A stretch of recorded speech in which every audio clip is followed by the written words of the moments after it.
A memoir written by a young mom diagnosed with incurable stage 4 cancer while her son is still a toddler. I mean, it is hard to imagine this could be funny, right? I remember when I walked into the cancer center for the first time and someone was actually playing a harp. And I immediately turned to my dad. I was like, oh, God, is it this bad?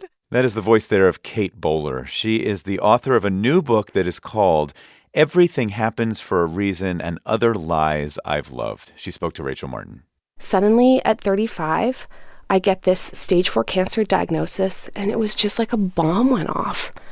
And I'm thinking, oh my gosh, did I actually maybe expect that everything was going to work out for me?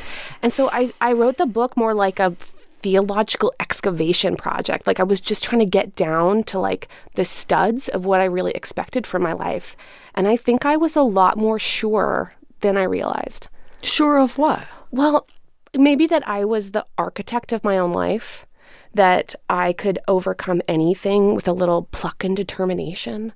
And prayer. Oh, man. I really thought like, I mean, God, you're great, and my job is to be good, and then there's some kind of relationship like a between. deal. Yeah. We're making a deal, and I will be awesome, but you will be awesomer, and like somewhere in the middle. And you keep me alive for as yeah. long as I want. That's right. And that like, I kind of pictured my life like it was this life enhancement project, and like my life is like a bucket, and I'm supposed to put all the things in the bucket. And the whole purpose is to figure out how to have as many good things coexisting at the same time. And then when everything falls apart, you totally have to switch imagination. Like maybe instead life is just vine to vine, and you're like grabbing onto something and you're just hoping for dear life that it doesn't break. How did that then manifest in your relationships with friends and family? Well, I think maybe I realized a little too late that sometimes it's people's love for you that makes them want you to be as certain as they hope to be.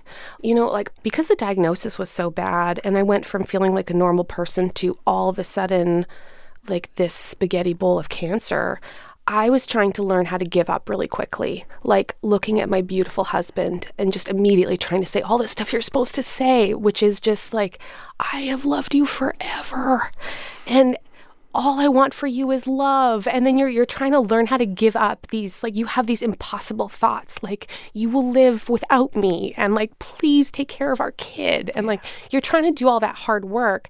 And then in the same moment, they're trying to rush in and say like, we're going to fight this. There's all these plans. Like they want to pour their certainty in to like remake the foundation.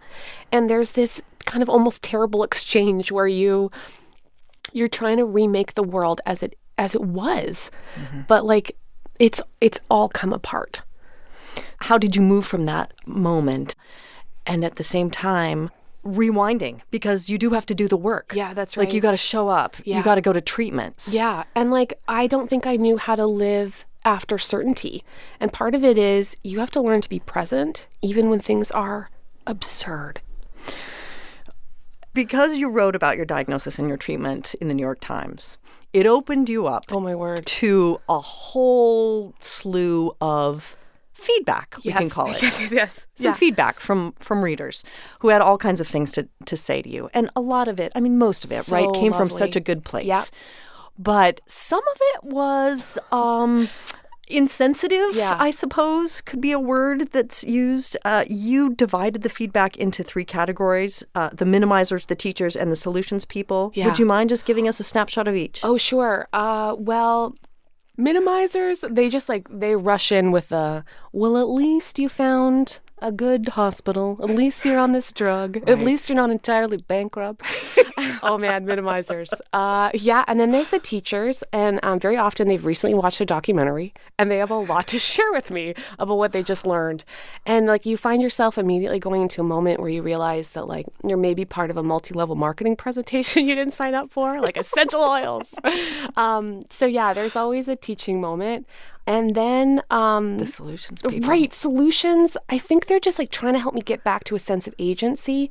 But the problem is, it's usually like what I think of as like the tyranny of prescriptive joy. It's always like an emotion they want me to have or a prayer they want me to try. But like there's something I haven't tried. And if I would just put my shoulder into it, I would finally do it. And I just want to tell them, like, every time, I promise I'm trying my very best, but, like, cut me some slack. Right. It is interesting because there's a conversation that you have with a doctor. There are a lot of conversations you have with doctors in this book. Yes, I do. There's one near the end, a pretty wise man who looks at you and says, listen, we're all going to die. Like, we're all terminal. Yeah. You just have more information. So I guess my question is, how have you learned to manage that information? Yeah, I try really stupid stuff. Like, I got terrible news on a couple months ago, which thankfully turned out to be a medical error. A scan that you had or something? Yeah, it was a scan and it looked brutal. But like, I spent that week thinking like, this is my last year for sure. And it was weird because the next day I turned to a friend and I said, would you like to go visit the world's largest Ukrainian sausage? And he was like, I'm in. She said yes. Yeah. Like absurd, delightful, like the real stuff. There are a couple very helpful appendices at the end of this book. Oh, well, thank you.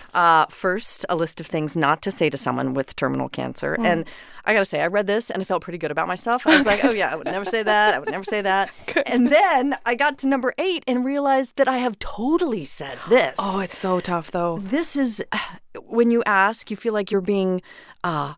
you're getting right in there, right? Like I was giving myself credit for asking this question, how are the treatments going and how are you? And like looking deeply into someone's eyes and being like, no, I'm not like the other people in your life. Like I really want to connect with you. Tell me how it's going. Yeah. And this is not a good thing. It's, well, as I write, this is the toughest one of all. I can hear you trying to understand my world and be on my side, but picture the worst thing that's ever happened to you. Got it? Now try to put it in a sentence. Now say it aloud 50 times a day. Does your head hurt? Do you feel sad? Me too. So let's just see if I want to talk about it today, because sometimes I do, and sometimes I want a hug and a recap of American Ninja Warrior. Kate, thank you so much for talking with us. Oh, what a treat. That is Kate Bowler. Her book is called Everything Happens for a Reason and Other Lies I've Loved. She also hosts a new podcast that is called Everything Happens.